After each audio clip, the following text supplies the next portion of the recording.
we've got a quarterback with a unique skill set, and it just doesn't seem like he's being utilized as well as maybe he could be. I know Coach Kleiman said the other day in his Monday presser that we need to do a better job we need to unleash him, and I couldn't agree more. This kid is one of the fastest players on the football team, and he's not running the football. We've got to put him in situations where he's getting out on the edge and using his speed.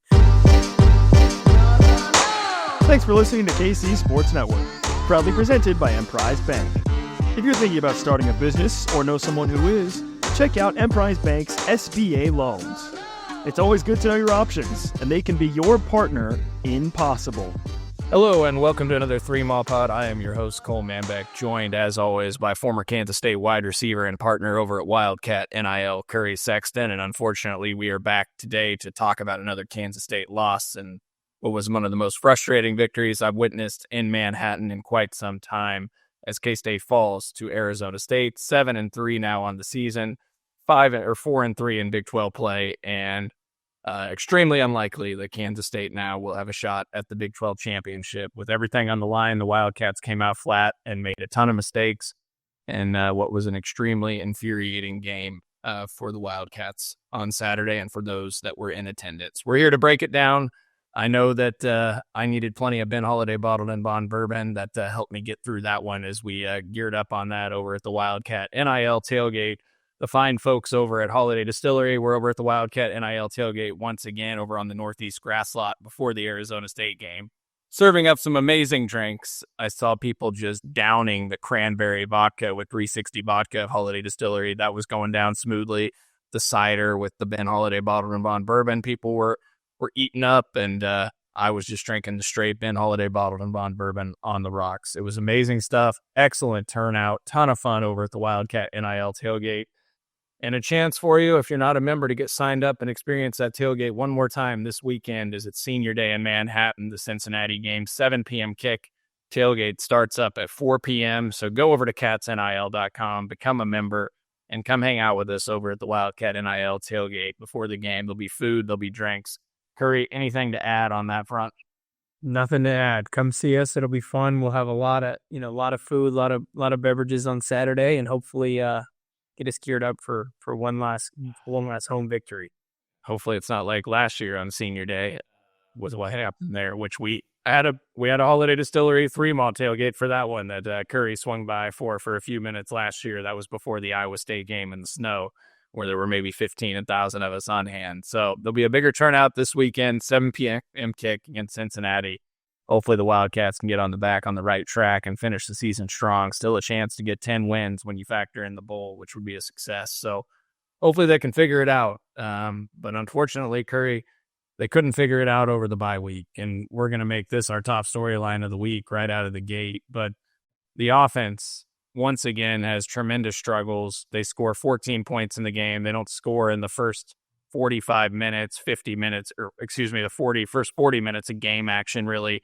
In this one, they've scored 5 touchdowns in their last 29 drives, dating back to the Kansas game. They're averaging 1.74 points per drive over their last 3 games. That ranks around 97th in the country, I believe, when they were on pace to be one of the best offenses in K-State football history from a points per drive status. In the first 5 or 6 FBS games this year, they were number 1 in the Big 12 in points per drive heading into or after the West Virginia game, and now they're 10th in the Big 12 in points per drive on the season with the struggles that continue to happen. Just what do you make of what's happening with the offense, and where do you go moving forward? Yeah, I think we've sort of lost our way, so to speak. I think early on we had a lot of success in the run game, and so I think that probably covered up some of our deficiencies elsewhere. And since DJ Giddens has been shut down, really since that West Virginia game, it just seems like we've struggled to recreate an identity. And so we're just, I think we lack creativity. I think we may be the most predictable team that I've watched, predictable offense that I've watched. And so with that, you're just seeing us time and time again putting ourselves into really tough spots. And we're running the ball on first down inside zone. We're getting a couple yards, or if we throw the ball on first down, incomplete pass, we're coming back to inside zone on second down and setting up a 3rd and long situation. A lot of 3rd and long situations. And as we've seen over the last 3 or 4 weeks, this football team is not a good football team in third and long. That is not our strong suit. And so getting ahead of the sticks, getting ourselves into short yardage situations, converting first downs, we're not doing that. We didn't do that hardly at all on Saturday night, and that led to us, essentially being obliterated in the first half and putting ourselves in a no-win situation. So I think we've lost some of the creativity that we had early in the year. We've not, we've not been able to find a running game, establish a running game, and we're just putting ourselves in terrible situations series after series. And so been frustrating. And, I hope that some of what we found in the second half on Saturday night, some of the tempo, some of the variation in the run game, using different personnel, hopefully is going to springboard us into a successful final 2-game stretch here. But if the last 3 games really tell us anything, it's could be a rough finish to the season. And we'll dive in a little bit more in depth before we do our film review of the All-22 like we always do on here with Curry. But first, want to tell you, as always, about our friends over at Elanco that got you covered for all your home improvement needs. Tremendous company owned by K-Staters based out of Kansas City in an industry where many home improvement companies have been bought out by national corporations. Elanco has remained locally owned since they started in 1986. If you're thinking about getting new windows on your home, doing a bathroom remodel, Elanco specializes in premium window replacements as well as the Kohler Luxstone shower system for your bathroom remodel. You need new siding on your home, you need new doors. Elanco's got you covered with the best products, top quality service for all your home improvement needs. Don't need to live in Kansas City. They cover much of western Missouri and northeast Kansas and the surrounding KC metro. So if you live in Manhattan, Wichita, Emporia, Topeka, or a small town nearby, give Elanco a call. And they'll come check it out and see what you need. Go to elencohome.com, ALENCO, home.com. Check out all the services they offer. And you could also give Sam, a great K-Stater, a call at 913-961-2165. He'll get you taken care of, answer any questions you have. Go support Elanco, terrific local business, family-owned and operated by wonderful K-Staters. Curry, I mean, just from a overall frustration level with what you witnessed coming out of the gate on Saturday, like how does that stack up in the Chris Kleiman era of all the games that you've witnessed? Is that the most frustrated you've been at any point? Yeah, I think so. Absolutely. I mean, I think we've had some high highs and some low lows, but to me that was the lowest of the lows, and that may be a little bit hyperbolic, but I was, seriously contemplating leaving at halftime, if that tells you anything. I mean, if had Arizona State scored on the final possession of the first half, I think I would have left. I really didn't want to endure any of that anymore. And maybe that says more about me than anything, but I was super frustrated. I mean, the football team that we saw early in the year is just nowhere to be seen right now, and that's frustrating. And it was frustrating after a really tough loss on the road at Houston and coming off of a bye week that we didn't come out with more energy, with more creativity, especially in front of a great home crowd. Really, it just felt like after the second play of the game where Avery throws an interception, it just felt like everything was doomed from there. And I think Coach Kleiman said it in his post game presser. He said this team has not dealt well with early adversity, and I think that rang true again on Saturday night.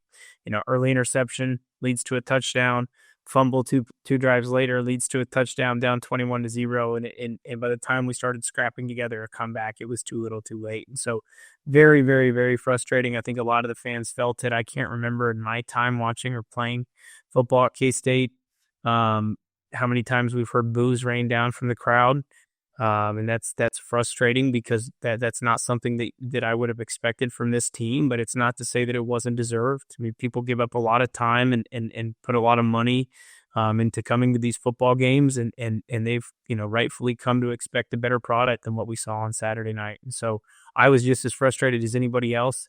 I think any frustrations are rightful, but at the same time, I still have a ton of faith in this coaching staff and in the guys on the team, and I still feel that there's an opportunity here to finish the season strong. 9-3 is nothing to scoff about if we can get there. And that would include a big win on the road against Iowa State, and then, like you said, go to a bowl game and maybe notch that 10th win. And so there's still a lot to play for, including bowl positioning. I hope that's something these guys are considering. I know now with the playoff and the portal, I think sometimes those non-playoff bowl games are going to become forgotten. But hey, I'll tell you what.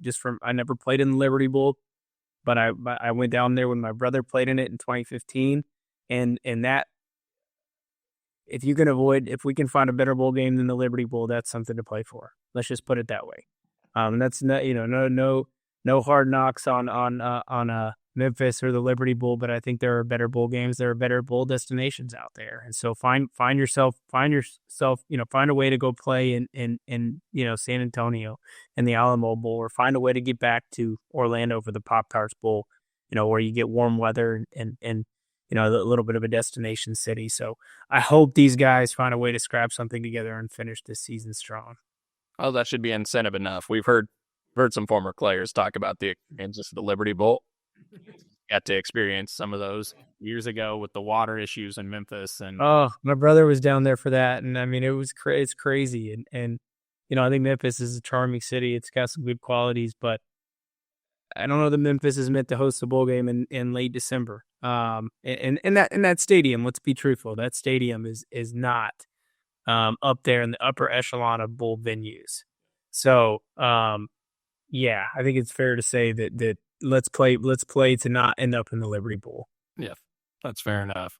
Did you view it more of an effort issue on Saturday, Curry, execution, or coaching? Like what I think a combination of all the above. I think we had some serious effort issues, and I think we'll see that in some of the plays that we review. I think obvious execution issues, we'll see that in the plays that we're going to review. There's a lot of times where we've highlighted this all year long. There's a lot of times where the coaches are putting these guys in the right positions and they're not executing, and that's on both sides of the football. And I do think there's some issues with I think Coach Kleiman has alluded to this, but they need to do a better job of putting guys in the right positions to have success. I think I think the crowd was frustrated on Saturday night by the number of times on 1st and 10 that we ran inside zone. It was like a broken record. Every single time we lined up 1st and 10 inside zone to DJ Giddens, and everybody in the stadium knows it's coming.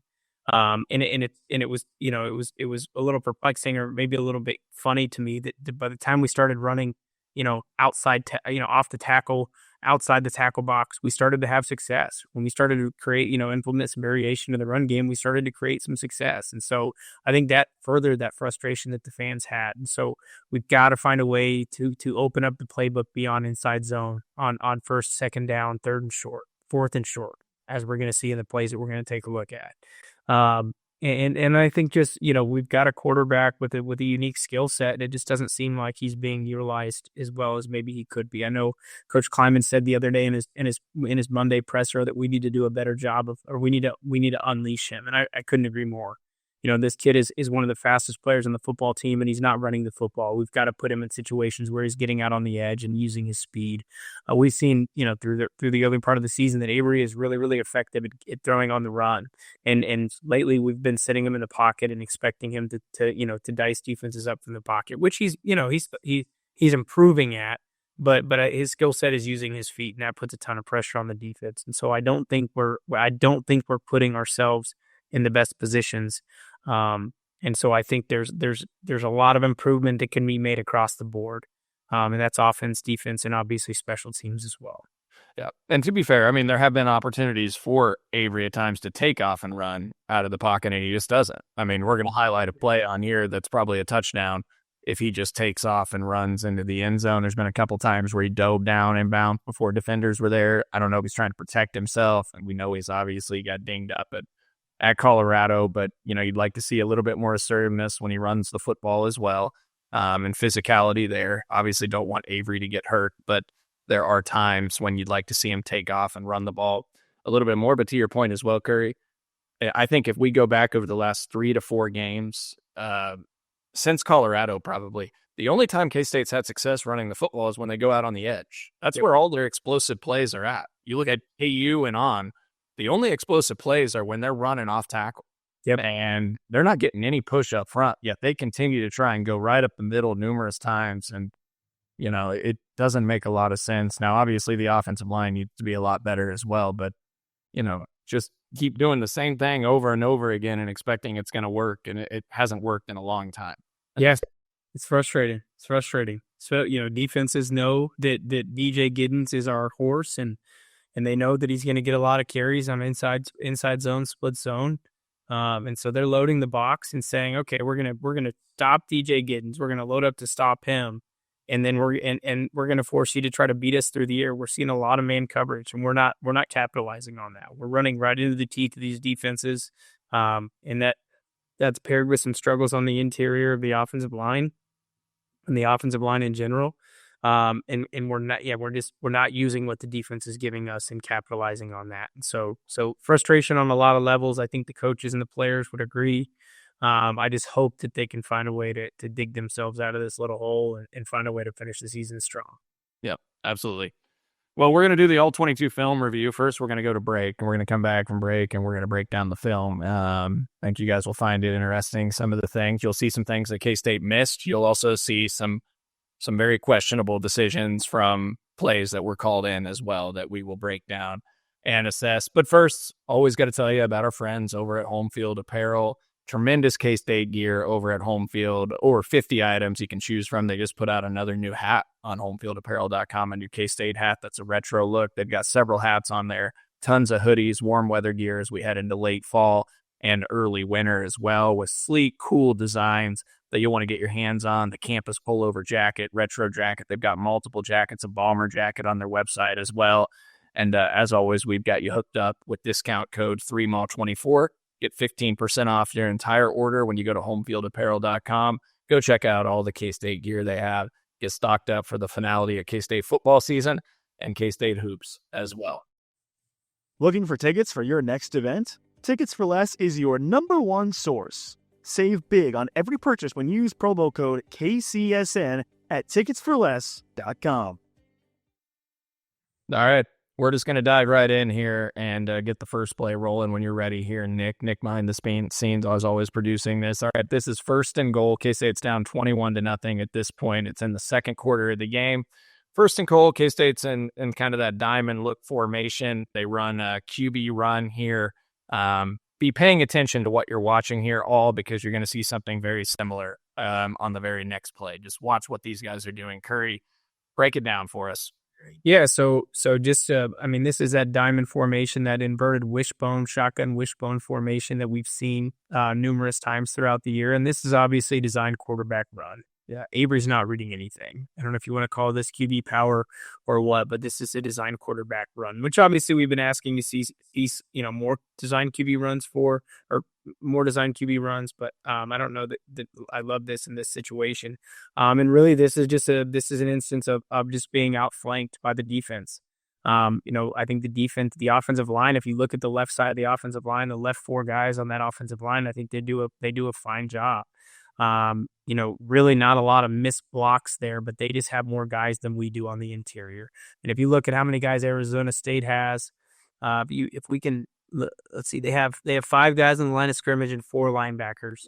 And we've got 5 offensive linemen and 2 tight ends. So we've got 9 guys blocking 7. And if you look at the end of the play, there's 2 guys there, eventually 3 after one comes off a block. There's 2 guys there to make a play. So this is a situation where you've probably just got to get yourself in a better call. And so don't hate the creativity. I like this formation. I like using Avery in the run game, but 9 in their box versus 7 in ours, because you're taking Joe Jackson, I believe, who's in on that play. You're taking him out of the play and Avery's running the football. So it's 9 on 7. Got to get into a better play. I sent you a freeze frame, Curry. There's one blocker, Garrett Oakley, going up the hole with 3 unblocked Arizona State linebackers. Now, Avery could probably put his head down and get another couple of yards there, but there just wasn't a chance for that play to work. There's 9 guys in the box, and I don't understand the point. What's the point of the tight end lined up behind Avery? And yeah, I don't know if it's to get him a running. Yeah, I don't know if it's to get him a running start or what, but I agree. And I'm sure I don't know that we've run that this year with 2 tight ends in that diamond formation, but I'd be curious what the run pass ratio is there. I'm guessing that in that formation, if we run it, it's always run. And QB run probably at that. So just not the right play call. Again, you're outnumbered in the box. You got to get out of it. And you've got outside, if you go back and look at that, you've got 2 receivers on the edge and single, straight zero coverage. So I like your chances throwing the ball against zero coverage better than running into a 9-man box. Yep, I agree. All right, we'll roll the next play. And no, guys, you are not watching the same exact play that you just watched. This is 3rd and goal, 2 plays later. It is the exact same play. It is the same formation. The only difference is it's DJ Giddens that's the running back instead of Dylan Edwards. But again, does not appear to be a read. To your point, Curry, Avery is keeping it. It appears to be a design keep. All along, this play stood no chance. It's 3rd and goal. The first play worked so well that I guess they felt the need to do it again. And Avery Johnson's taken out for a 2-yard loss. Once again, tight end in the backfield goes down to make a block. The only thing I could have thought that Arizona State might bite on, Curry, is that they've ran that tight end on a wheel route type before, but they're not even selling that here. There's no sell of a pass. It's a straight QB run. Hit it. Yeah, I mean, yeah, The same. It is infuriating. super frustrating. I mean, I know that coaches, sometimes are stubborn in the way that they call a play. They know that it was the right play call. It just wasn't executed. So they come back to it shortly after, but this is not the case. As we saw this is 3rd down. The prior play was 1st down. So this is 2 plays later. And they're coming back to the same play, into the same look, knowing that 2 plays later they were outnumbered 9-man and running into a 9-man box. So the fact that we chose to run this again is hugely concerning. Really, really question what we're doing here. And so, yeah, I mean, again, like you said, it's infuriating. You're running the same exact play against the same exact look, and yet again, it's blocked fine, but your guys are just outmatched. And they've got 2-3 guys right there to make the play. And if you look at the outside, I mean, you're not going to throw. I mean, you could throw a fade into the boundary. We had success on the 2-point conversion on that play, but you've got Jace Brown lined up, single man coverage, cover 0 on the outside. Run a slant route or a fade route to Jace Brown and hope he beats his man. And if he does, it's a touchdown. There's a way better chance of execution on that play than on this 3rd down call. So super frustrating. Don't know what we're doing, but we've got to do a better job at surveying the defenses and saying, okay, this is not the right look. We're not running this play again into a 9-man box again. We're going to check out and get to something better. I mean, you either can run a slant to Jace one-on-one, gets inside leverage, touchdown. You could throw it out on a swing there to DJ Giddens, and he's probably going to – I mean, there's nobody out there, but they ran the same exact play. I saw it live, and I was like, is that the same play? It was the same formation. Looked like the same play. And then when we watched the film, to a T, it is the exact same play. Everybody's assignments identical. So very, very frustrating. We'll go to the next one. This is actually the play right before that, Curry. This is the 2nd and goal. Now he throws to Garrett Oakley here, and there's pretty good coverage on him. It's going to be a tight throw. You only have a 2-man route. Now, I question why you're max protecting and only running 2 guys on a route. Actually, even your far wide receiver at the Arizona State sideline is not running a route, really. I think that's Dante Cephas. You can see he's not trying to do anything. So they drew this play up to only go to Garrett Oakley, it seems, from the 5-yard line. And now you see Ty Bowman eventually pop free, but the throw's already gone. To me, the only way this works is if Avery just takes off and runs. I think he scores a touchdown. He's just got to outrun the D end here. He's got the whole field, and he scores a touchdown if he takes off. But I don't think that's really the play design. What do you see here? Yeah, so you're right. I mean, this is a simple basically a 1-man route play action pass. And I don't hate the call. I mean, you can see that it's there early. The DB just does a really nice job of closing. This is not all that dissimilar from like a pop pass or tight end throwback. You can see that Garrett Oakley goes up to the 2nd level and bluffs that tight end or that DB linebacker as if he's going to block him, and those guys bite on the play action fake. So this play was there. I mean, initially I thought if it was thrown a touch earlier that it would have been a touchdown, and I also think it was pass interference on this play. That DB got there a hair early and raked over Garrett's left arm before the ball got there, which prohibited him from making the play. This play had a chance, so I guess I don't hate it as much as I hate the prior 2 plays. But again, this is just an example of Avery. You got to use your feet. You got to use the skill set that it makes you so unique. Because I fully believe that if he goes and tries to race that D into the pylon, that he's winning that 10 times out of 10. But at the very least, and I think Avery can take a play out of Patrick Mahomes or Lamar Jackson's playbooks or Josh Allen's playbooks. move out of the pocket, extend the play, and good things will happen. If Avery can't beat that D into the pylon, then Garrett Oakley may come open. But if not, if he just takes a few steps to his left, he's probably throwing the easiest touchdown pass of his career to Ty Bowman, who's streaking right down the goal line. Yeah. And so I know he trusts his arm. I know he feels good about his ability to make throws, but he's got to trust his feet more because that's what makes him so special. And so he's got to feel that there's a massive void on the left side of the field there, and he's got to use his feet to try to get to the pylon. If not, dump it down to Ty Bowman for probably the easiest touchdown pass of his career.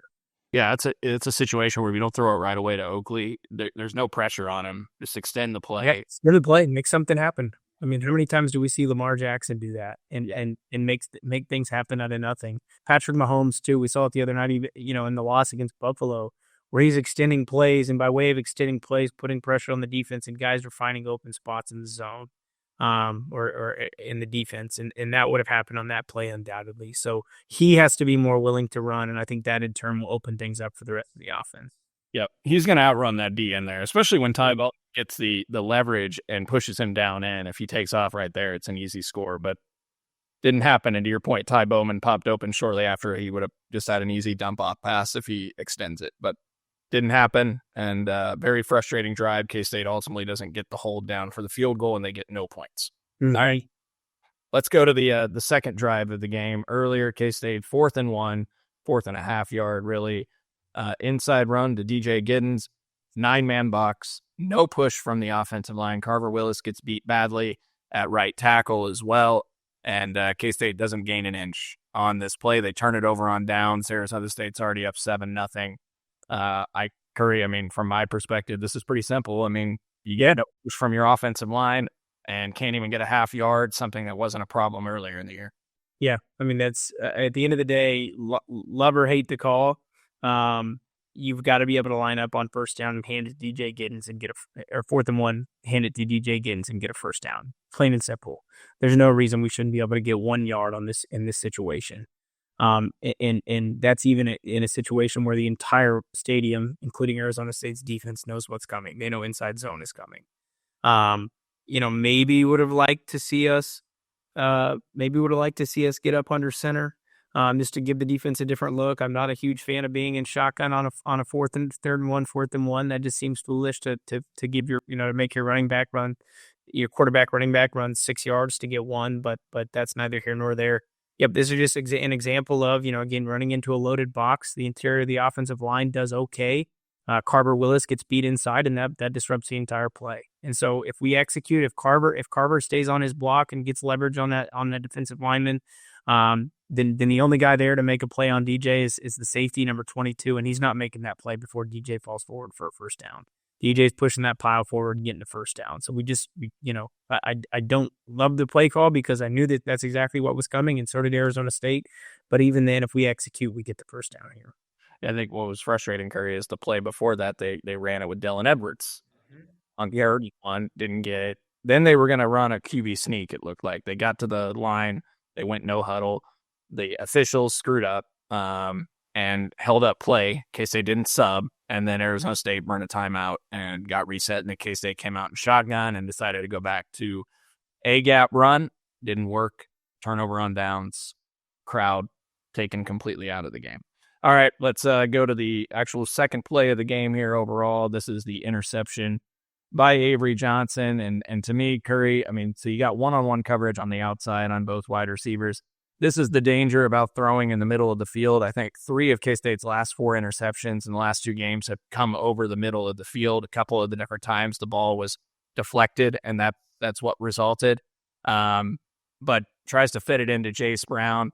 Didn't get a lot on this throw. I mean, I don't think Avery did a great job of stepping into his throw here, and he's not under that much pressure, really. So, Curry, I mean, what do you see? Yeah.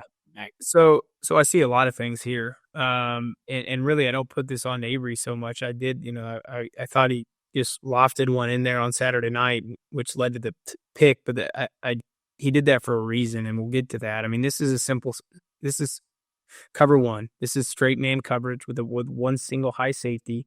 Avery, with a little bit of a play fake, locks right onto Jace from the jump. And so that moves that backside safety, that high safety right over to Jace, which makes this throw difficult. I mean, I think in an ideal world, you either look that safety off toward Dante and create that opening for Jace, or you look at Jace and then I think your best matchup on this play really is Dante Cephas running the fade route to the bottom of the screen. I think he's got a little bit of separation. I think the chances of making that throw is probably better than the chances of completing the pass to Jace. I think I put this interception on Jace Brown. He fooled us. He fooled his quarterback, and that's why Avery lofted this football. Because if you look at the timing of Avery's throw, when Jace breaks inside of that defender, when Avery thinks he's going out, that fooled Avery, and then Avery had to take some velocity off the throw because he was confused, and that led to the DB getting in, breaking the play up, deflecting it for the interception. As a receiver, you're taught that you cannot confuse your quarterback, and so when Jace Brown sells as if he's going outside, and then the DB cuts him off, and then he chooses to jump back inside, that just throws Avery for a complete loop. And then Avery's trying to just put that ball softly in the air and try to complete the pass. And then I think probably the more frustrating part for me is Jace doesn't do anything to break this ball up. Both DBs really are breaking on the football there, which leads to a pick, and Jace Brown doesn't really do anything. He's not at all trying to help his quarterback out in that situation. So I think obviously I don't love the read because he's locked in the whole time, which draws two defenders over there to Jace. I wish he would, I think in that case, let the safety off or throw to Dante Cephas in the straight man coverage at the bottom of the screen. But I think at the end of the day, Jace Brown did his QB no favors here. I think he confused him, and then he didn't battle to break up the pass or make a catch. I don't place too much of the blame on Avery here for this one. Okay, that's really good perspective. Yeah, I mean, he's got to do a better job of fighting for that football coming back to the ball there. And so you think that was more of like a read type route for Jace? Yeah, so it's an inside fade is all it really is. Inside fade, inside seam. And Jace thought he had, based on the leverage early, Jace thought he had an outside release available to him, which I would agree with. And then when that DB jumped outside, Jace tried to reroute and come back inside, but your QB's he's taking his drop and he's trying to get that ball out. And so you can't try to make two different releases in one route. Quarterback doesn't have enough time to make that happen. It's not flag football. So I think Jace, he wasn't going to, nothing was going to be there if he made that outside release because the DB covered it really well. But at least if Jace goes outside, Avery probably puts some heat on it and the ball hits the turf, with no harm, no foul. But the confusion caused Avery to take some velocity off of it, which led to the ball being batted up into the air for the pick. Well, he just can't confuse your QB. That's why we bring Curry on, former Kansas State receiver. He knows his stuff, and that's great perspective. All right, we're going to go to the next play. This is a 4th and 14 conversion under 3 minutes left. This is the game on the line. K-State's down 10. Got to pick up 14 yards. Hits Trey Spivey for a huge gain. Just from my seats, Curry, this was one heck of a throw into a pretty tight window through the defenders there. Really was impressed with this ball, but what do you see?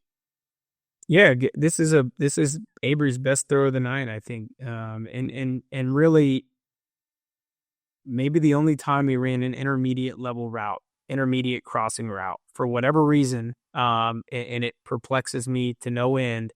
If we're not running short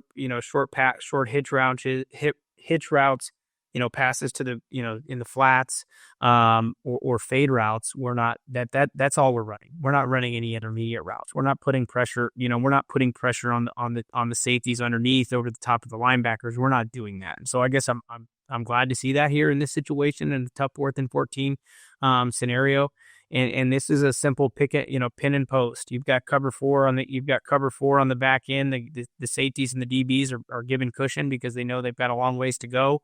So you've got inside receiver Jace Brown running a clear route, trying to draw that safety away from the middle of the field, and then you've got the in route coming off the top. And I think Trey Spivey does a great job of pushing upfield, getting well past the sticks, and then breaking that off and making a great catch. It's a well timed throw. It's a great route. It's a great catch. Great execution all the way around. And I think also, Dante Cephas, who I was impressed with for the most part on Saturday night. Look at him at the bottom of the screen.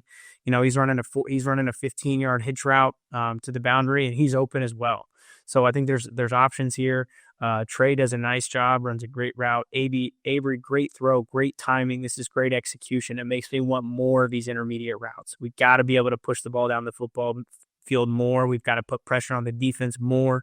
It can't be feast or famine. It can't be 3-yard flat route, zip route passes or bombs down the field. We've got to use the middle part of the football field.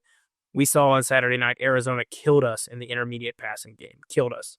How many times did Tyson and the other guy, Guillory, whatever his name is, how many times did they catch a 10, 14, 15-yard dig route on 3rd and long, 4th and long? They did it all game long. It's really, really, really hard to defend. It's an easy throw for a quarterback to make. We've got to use the intermediate passing game more. Yep, completely agree. All right, we're going to go to the 2-point conversion. Speaking of Trey Spivey, just a jump ball right here in the corner of the end zone on the 2-point conversion. Now, I will say, Joe Jackson's wide open, just crossing right over the middle. That's probably the easier throw. I'm guessing the primary read was Trey from the beginning. Big physical receiver, just makes a really nice play. You got 4 guys, receivers on the one side of the field. So this kind of reminded me of the play to Keegan Johnson against Houston, Curry, where they flooded right side of the field and left Keegan one-on-one. The only difference here is instead of a back shoulder throw, this is a fade here to Trey Spivey, who makes a heck of a play. Yeah. Great execution, and I mentioned earlier when we were looking at the two exact same calls on that other goal to go situation at the north end zone. I said, hey, it's man coverage. You've got a receiver to the boundary and press man. You've got Jace to the field and press man. Run a slant, run a fade, even a fade to the boundary. It worked here. It could have worked there, and so I like to see the call here. Trey Spivey offers a catch radius that we're not used to having at K-State, at least not in recent memory. And I love to see this play. I love to see Trey Spivey go up and grab this football. This is a guy that we know has a great skill set. I think he's still learning. He's still pretty raw, but I'd love to see him get in there Saturday night when we were down a couple guys and find a way to make football plays and play with a little bit of passion and energy. You can see here, it's as you expect in this situation. It's straight man-to-man coverage. Trey's got good alignment here, right on the numbers.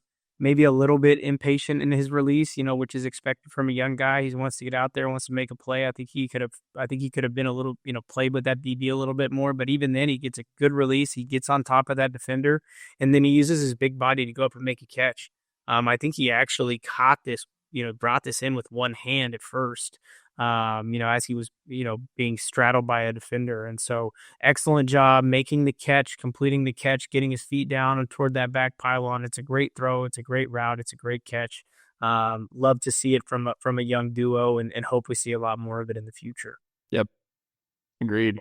All right. I think we got just a couple more. We'll go through these a little quicker here. All right. So this is a play that it's probably a touchdown. Avery pops back, goes to throw it. Jace Brown's the target here, but you can see Trey Spivey might even be the better read. Curry, as he's wide open over the middle of the field, that might be the easier throw. Now the safety does a nice job getting to Jace Brown, but I think this might be a touchdown if it's Trey. Both guys are open regardless. The throw is probably going to come out earlier if you're going to Jace, but what do you see here? Yeah, so this is a double post concept. You've got your 2 inside receivers both running post routes, and then you've got your number 1 receiver to the outside running a dig. This is a cover 3 look. You've got safety dropping, deep to the middle. You've got corner dropping deep to his outside third. This is the perfect, and then the corner to the boundary bid on. Whatever fake we gave them there a little bit, Avery showed a little bit of run there, which I did like here. This is what we used to call a TED pass. And this is the perfect setup. And with the safety splitting the 2 inside receivers, you always throw to number 2. You always throw to the guy who's got the better leverage on the safety. That safety can drive on Jace, no problem. That safety absolutely cannot drive on Trey Spivey. With his back toward him. So, you use Jace to get the leverage, and then you throw a strike to Trey Spivey. That would be an easy touchdown pass, easy catch and throw. I was yelling it during the play. I was yelling it after the play. This is a great play call. The receivers do a nice job here. This should be a touchdown pass to Trey Spivey. This football should not have been thrown at Jace Brown. And even then, I think Trey Spivey is the best read, and Dante Cephas is the second best read. Dante Cephas comes wide open on the dig route. So I think just right read there, and there's two great options there for big plays, if not an easy touchdown pass. Yeah. Yep.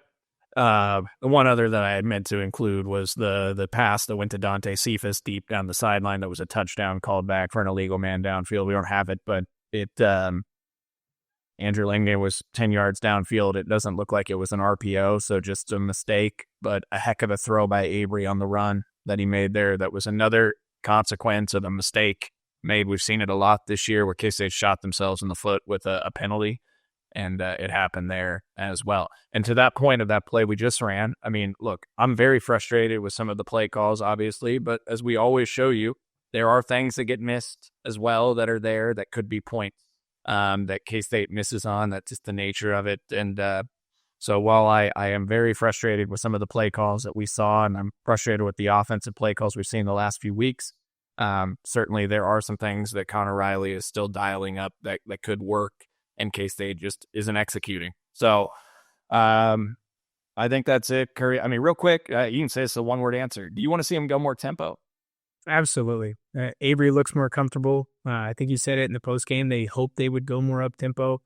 I think it plays better to our skill set. DJ did better in up tempo. It just puts pressure on the defense. You can't burn 40 seconds of the play clock and then run inside zone, third and long pass. Doesn't work. So yeah, want to see him go more up tempo. Want to see us use levels more. We're not using levels well. I mean, I kept texting people. I think I texted you on Saturday night and just said Arizona State is teach tape right now. The way that they're attacking the football field, throwing the football deep. They beat us deep multiple times. Had a couple key drops. They threw the ball intermediate. They threw the ball short. They ran the ball effectively. They used the screen game effectively. Arizona State called a great offensive football game, and that's something that we should look at and say we need to try to emulate that. We need to dial up plays just like them and use our offensive weapons like that. So yeah, want to see tempo. Want to see us use Avery more. Design QB runs. Want to see Avery use his feet more. Ad lib situations. Want to see us get Avery on the run and allow him to throw the football with a run option as well. I think there's a lot of things that we can do better to utilize the skill sets of this offensive unit. Want to see us run outside the A gap more, which we saw late Saturday and led to some success. I think there's a lot of things that we can do better. There's a lot of things that we've shown we're not good at. There's some things we've shown that we are good at, and want to see us lean on those things that we are good at. Hopefully we see the adjustments made this week, though not encouraging that after a bye week, it looked much the same across the board, including special teams, which we didn't even hit on in this one. Very frustrating Saturday in Manhattan. Hopefully this next Saturday against Cincinnati is not the same, and Kansas State comes out on top and then carries some momentum with them to Iowa State to conclude the season and can finish out strong. Appreciate Curry, as always, for doing this with us. Go check out the Wildcat NIL tailgate. Go to catsnil.com. Sign up for the membership program. Support K-State student athletes. Support the businesses as well when you're in Manhattan that are supporting Wildcat NIL. Also support our sponsors, Elanco, for all your home improvement needs. Go to elancohome.com. Holiday Distillery. Go get some Ben Holiday bottled and bond bourbon at your local liquor store. Stock up for the last couple of games and for K-State hoops season. And as always, go to homefieldapparel.com, discount code 3MAW24, get 15% off your entire order on any of the K-State gear they have there. For Curry Sexton, Nick Springer behind the scenes, thanks all for once again listening to another episode of 3MAW.